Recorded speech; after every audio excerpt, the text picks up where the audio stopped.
Gaily bedight, a gallant knight, in sunshine and in shadow, had journeyed long. What's that all about? Just a poem, one of Johnny Diamond's favorites. Let's see.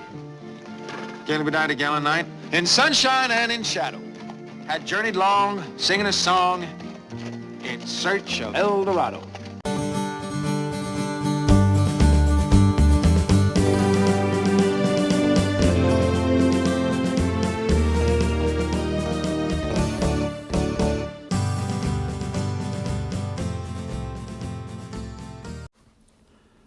Howdy, everyone. Pull up a chair, kick up your boots, and take a sip on a nice cold drink. It's El Dorado, the Season 3 of Support Your Local Podcast, where we take a look at the 1966 John Wayne classic El Dorado, one chapter at a time. I'm your host, as always, Robert Smith, coming to you from beautiful Tombstone. Yes, that one. Today we'll be taking a look at Chapter 11, McCleod's Deal.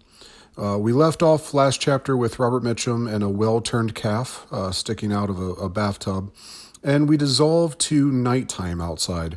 There's a lady in a dress and shawl, quickly moving yet tiptoeing at the same time towards the door of the jail, and inside Bull is making a pot of coffee.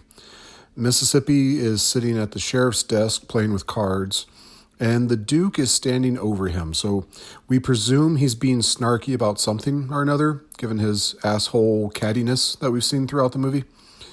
The lady calls inside, and the Duke wisely asks who it is without just opening the door. And we find out it's Holly, and she has a note for them. And we don't know who Holly is, as I'm fairly sure we've not seen her before. But they do let her in, and the sheriff joins the group from the back, now fully clothed at least. And Holly says that the note is from Maudie, so presumably she works at Maudie's place? ? Is she a dancing girl? Is she one of those girls? Is she a barmaid? Not quite sure. She tells them that there are men, presumably McCleod's, waiting all over the place, and that the girls are scared, which... does that mean what I think it means? You know, is Maudie's place also a brothel? I mean, Maudie has, admittedly, been very forward for a 1960s movie, so should we say. So is this the way that the movie addresses it without actually addressing it? It was very common back in the West. And if you're going to draw a crowd into your bar, you should probably have some form of gambling and, well, some other form of entertainment. Pat Hingle's bar did. Whores in the back. Not shaming at all. You know, I do, personally, I do believe that sex work is a valid profession. So, good for Maudie and good for Holly. Unless they're not sex workers, in which case I just accidentally called them whores. My bad. Maudie's note tells them about the guys hanging out around her place and that she's overheard enough to know that they have something planned. And this is immediately met with the sheriff saying, well, I guess you better get over there. To which, what? I mean, I think the intent in the script is that they're going to go over there and get Maudie and bring her back with them to safety, maybe. But they are holed up in the jail until the marshal comes. That's the plan. And it's because anything that McCleod and them are going to attempt is out there. Like the time a few minutes ago that the sheriff got shot, ... So, and forgive me, Maudie, for making you a sacrifice here, but they knew that this was likely going to be the plan for McCleod. They even scolded Maudie for showing up at the jail because the bad guys would likely then use Maudie to get to them. So now that is actually happening, and they've been warned that there is a plot afoot, the strategy is to do exactly what McCleod would want, and one, go outside, and 2, go to Maudie's. Morons. Surrounded. Cole and Mississippi start to creep down the boardwalk when the Duke hollers, "Look out!" and turns away as a bullet gets fired at them. Who'd have thought that was going to happen? It is interesting to see the Duke react to someone getting ready to shoot him. Mississippi has a second to poke behind a very narrow yet better than nothing pole holding up a roof. But the Duke has nothing to hide behind. So instead of turning sideways and presenting like a narrower target and also being able to still see his shooter and, potentially fire back at him, he turns completely around, presenting his back to the shooter. His back, which is exactly as wide as his front. That's how we're made, folks. So now he's not looking at the shooter. He can't fire back. And he's just as big a target as he was before. This guy's a professional killer. We see the shooter darting in a building that has baths on the sign. And the Duke and James Caan begin to run forward without actually firing back. They stop in front of a batwing door and set of front windows, and the Duke tells Mississippi to throw a chair through the window as they storm in during the distraction. And the bar is fairly full. The poker tables in front have several people at them and people around the front of the bar. And it's interesting that when they come in, both the Duke and Mississippi are looking and aiming towards their right. And they're completely ignoring the at least 2 guys standing to their left. So had one of them been one of the bad guys, it wouldn't have ended well for our heroes, let's just say. And it's also interesting that there were just several shots fired on the boardwalk outside of this place, yet no one seems to notice outside of the chair through the window. So the Duke says a man came through here, and the bartender says, well, he went through the back way. And if you're watching at home, this is where I want you to pause it. You have the Hispanic bartender with the pencil-thin mustache. You have an older gentleman with the white beard holding his beer. And he is looking right at where John Wayne would be. Good on him. And then... And then you have the man in the sombrero next to him, who is staring straight down the barrel. Not the barrel of a gun, but of the camera. Not a good extra actor. I'm sorry, sir. The Duke goes a running, and he's met by 2 very familiar faces just on the other side of the curtain to the back. The 2 guys telling Cole to go through that way look pretty familiar, and Mississippi thinks so too. So he stops Cole and says, "Hey, it's Milton Pedro." "Yeah," says the Duke, "our friends from the border." And they refuse to tell him where McCleod is. Well, Pedro does. He at least attempts to look innocent. But, Milt just doesn't exactly do such a good job. And he just stands there frozen like a caged animal, with the look of a caged animal even on his face. And just remind me, if I ever get a chance, play poker with Milt. It's going to be a good time. And Mississippi reminds the Duke that these are the type of people that like to have people go through doors, allowing to be potentially ambushed, that the way that they had back at the border. And John Wayne questions them on why they want him to go out the door in particular. And we get a classic John Wayne mannerism here as he points behind him with his thumb towards that door. He stops mid-sentence for a beat to finish it, and he just kind of throws his hand and thumb backwards. And if you've watched a lot of the Duke then through the years, you know exactly the move I'm talking about. It's great. I love it. It's like he doesn't have full control of his limbs, which, to be fair for this character, he sometimes doesn't, but that's not the case here. And he just uses the force of his whole torso to throw his arm backwards, kind of like a Muppet. He's like Kermit the Frog getting ready to clap, like, yay! He tells the two of them to go out that door, Milt first, and Milt tries to decline and is shot in the arm for his trouble by the Duke. And he finally admits that there is someone out there. And the Duke coldly says, well, I know there is. And he shoots him in the leg. So just a little good cold-blooded shit from the Duke, I must say. Milt finally says, okay, I'll go. And he opens the door, yelling out, don't shoot, it's Milt. And then promptly gets shot. I do have to say that there is a really nice effect of the glass in the door getting broken out as Milt gets kind of riddled outside. And yes, this is one of my catchphrases. I found this interesting. So Milt and Pedro are right there in the bar. The bad guys know that the Duke and Mississippi are coming. The plan seems to be, when they come in, that everyone lead them to the door so that they can get ambushed.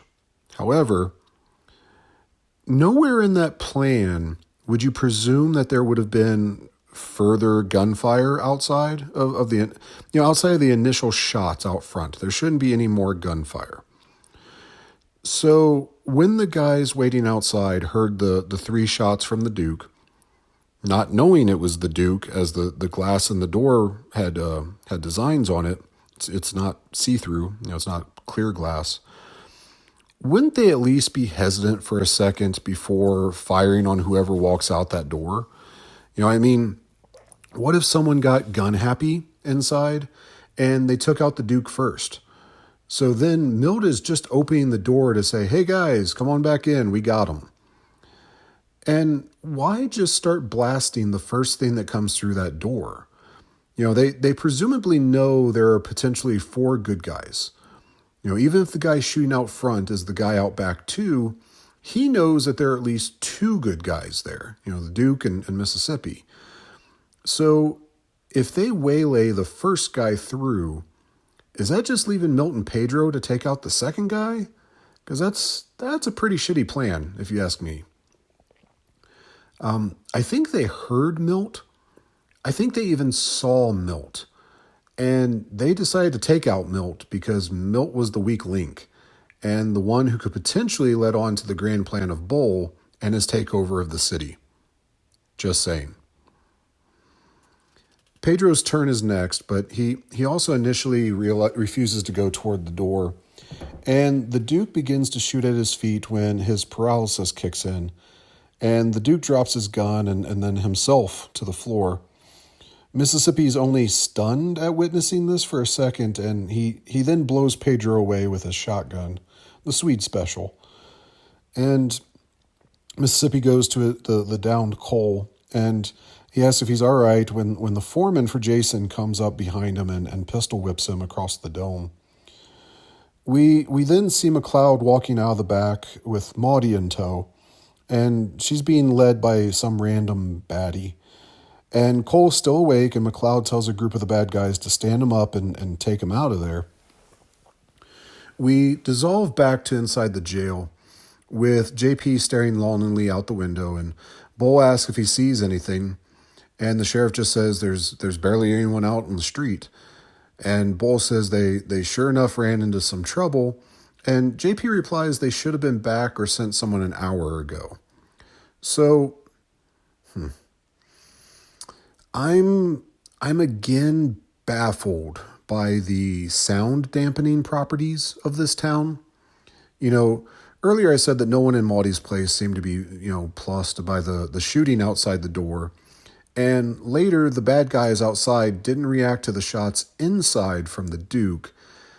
And now the sheriff and Bull are acting like they didn't hear any of the shots. And I mean like any of them. The ones out front, the ones in the bar, the ones outside the bar. Like nothing. Not even Mississippi's shotgun. Like, What the hell kind of soundproof insulation do they have in these places? Question mark. We then cut to a silhouette with a very familiar hat in a back alley somewhere. And he creeps down the alley and waves over, well, a lady in a dress. And he takes her hand and he leads her to a back door somewhere. So go Mississippi. But, now that Cole's out of the way, maybe it's time to repay that lady that was smoking in the window earlier. I mean, not to typecast, but James Caan did the same thing with the bridesmaid in The Godfather. Just saying. Oh, wait. No, never mind. He's just knocking on the back door of the jail, and Bull lets him in. And we find out the lady is Maudie. So we dissolve to all of them standing around the back table of the jail cells, and Mississippi is relaying what happened. He tells the story up to the point of getting knocked out, and then Maudie fills in the blanks. The ones of him taking Cole, them leaving Mississippi, which, why didn't they just shoot him? I'm not entirely sure. And Ed Asner's standing at the bars with a great smirk on his face at the news of what has happened. And as JP's just getting ready to threaten him once again, there are shots from outside. Very noticeable shots, I may add. And very able to be heard shots. I'm just saying. We see the lock of the front door being blasted out, and the guys start pulling guns out and preparing for the oncoming siege. Mississippi, ever the gentleman, takes Maudie by the arm, and he moves her out of the door frame and up against the jail cell bars. And I think he may have done it a little too roughly in real life, because as Maudie's back goes against the bars, you can see her kind of catch her breath for a second. And there's a look of surprise on the actress's face. Just nice little thing you don't always catch. The door finally gets blasted open, and we see a bound and gagged Duke standing in the door frame. And he tumbles to the floor through the door. And whenever I see this, I always wonder, because I always assumed that they were shooting the door from across the way, to prevent getting shot at by the good guys.